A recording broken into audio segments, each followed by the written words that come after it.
पिछले कुछ दिनों से हूती लगातार इसराइल पर एक के बाद एक नए हमले कर रहे हैं। इस बीच यमन के ईरान समर्थित हूती विद्रोहियों ने दावा किया है कि उन्होंने इसराइल के बेन गुरियन अंतर्राष्ट्रीय हवाई अड्डे पर एक हाइपरसोनिक बैलिस्टिक मिसाइल पैलेस्टाइन 2 दागी है। हूती मिलिशिया के प्रवक्ता यहसारी ने एक टेलीविजन बयान में कहा कि उनकी फोर्स ने पैलेस्टाइन 2 नामक हाइपरसोनिक मिसाइल को लॉन्च किया। उन्होंने यह भी दावा किया कि यह हमला इसराइल पर फिलिस्तीनी समर्थन और अमेरिका की दखलंदाजी के जवाब में किया गया।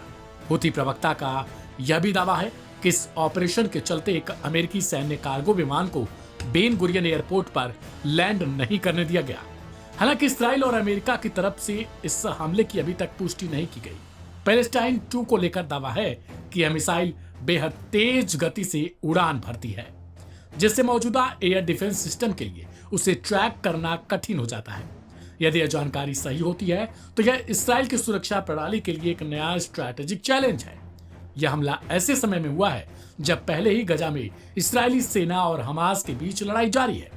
ईरान और इसराइल के बीच तनाव लगातार गहराता भी जा रहा है, क्योंकि ईरान और अमेरिका में न्यूक्लियर डील को लेकर बातचीत चल रही है जो लगभग टूटने की कगार पर है। इस्राएली रक्षा बलों ने यानी आईडीएफ ने अब तक इस मिसाइल हमले पर कोई आधिकारिक बयान जारी नहीं किया है, लेकिन सूत्रों के मुताबिक एयरपोर्ट पर सुरक्षा बढ़ा दी गई। सभी इनबाउंड फ्लाइट्स को कुछ समय के लिए डायवर्ट किया गया। गौरतलब है कि जनवरी 2024 में हूतियों ने पहली बार दावा किया कि उनके पास लंबी दूरी तक मार करने वाली कुड्स 4 मिसाइलें हैं जो इसराइल को सीधे निशाना बना सकती हैं। आपको बता दें कि जिस वक्त हूतियों ने बेन गुरियन एयरपोर्ट पर हमला किया, उस वक्त वहीं पर अमेरिका का एक कार्गो विमान उतरने वाला था, लेकिन इस हमले के कारण उसे हवा में ही घूमते रहना पड़ा। अब सवाल है कि आखिर क्या है पैलेस्टाइन 2 हाइपरसोनिक मिसाइल। तो आपको बताते हैं, हूतियों ने पहली बार इस मिसाइल का जिक्र साल 2025 में किया। मैच 5+ की स्पीड यानी 6000+ किलोमीटर प्रति घंटा इसकी रफ्तार बताई जाती है। इस्राएली एयर डिफेंस सिस्टम जैसे आयरन डोम या डेविड सीलिंग से बच निकलने की इसमें क्षमता है। यह मिसाइल वायुमंडल की ऊंची परतों से नीचे गिरती है, जिससे रडार को उसे जल्दी पकड़ने का समय नहीं मिल पाता।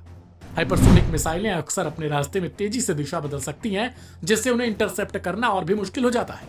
इससे एरो 3 जैसे एडवांस सिस्टम को भी दिक्कत होती है जो फिक्स ट्रैजेक्टरी पर काम करते हैं। एरो 3 फिलहाल इसराइल द्वारा इस्तेमाल किया जाने वाला एक हवाई रक्षा कवच है।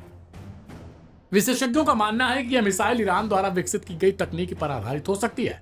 सवाल यह है कि आखिर इसराइल के पास ऐसे कौन से सिस्टम हैं जिसके सहारे वो रोकने की कोशिश कर सकता है। तो बता दें कि फिलहाल इसराइल की जानी मानी सुरक्षा प्रणाली आयरन डोम है। हालांकि यह शॉर्ट रेंज स्लो मिसाइल या रॉकेट के लिए बना है। हाइपरसोनिक को यह रोक नहीं सकता। दूसरे नंबर पर एरो 3 आती है जो आईसीबीएम रोकने में सक्षम है, लेकिन हाइपरसोनिक से निपटने की पुख्ता टेस्टिंग इसकी नहीं हो पाई। तो वहीं अमेरिका का थर्ड सिस्टम है जो कई बार फेल साबित हो गया है, खुद इसराइल के हवाई क्षेत्र में ही। यानी हाइपरसोनिक मिसाइलें इसराइल के लिए काल बन सकती हैं। यह इसराइल के लिए सिर्फ यमन से नहीं बल्कि ईरान की ओर से भी अप्रत्यक्ष हमला माना जा रहा है, क्योंकि आरोप लगता है कि ये सभी हथियार खुद ईरान द्वारा उपलब्ध कराए जाते हैं। ऐसे में ईरान इसराइल पर अपनी मिसाइलों की टेस्टिंग भी कर सकता है, ऐसा ही आरोप लगता रहा है। इस रिपोर्ट में फिलहाल इतना ही।